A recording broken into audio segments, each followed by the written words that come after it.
تحياتي لإلكم غوالي. طبعًا متل ما شفنا متل ما منشور على المواقع التواصل الاجتماعية كيف إنه في العراق عم بيدوسوا على العلم السوري، على علم الثورة السورية، على العلم يلّي لفّينا فيه شهدائنا يلّي قدّمنا مليونين شهيد لحتى ننال الحرية ولحتى نرفع هذا العلم في كل مكان في سوريا.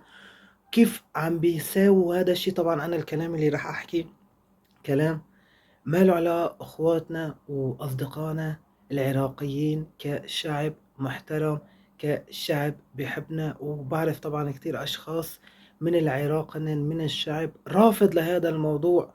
وطبعا مالنا قلال وبإمكاننا نرد عليكم وبإمكاننا، بس أخلاقنا ما بتسمح لنا الشيء اللي سويتوه انتو، والمعروف أصلا انتو ليش عم بتسووه، ومعروف مين اللي عم بيقودكم لحتى تسووا هذا الموضوع.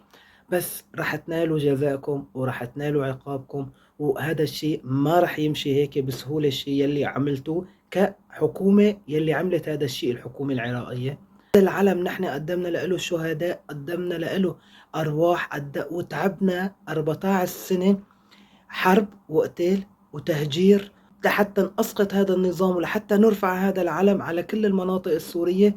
ما رح يجوا أشكالكم رح تقدروا إنكم تنزوه أو تقدروا إنكم تدوسوا عليه في إجريكم، رح يجيكم عليه يوم.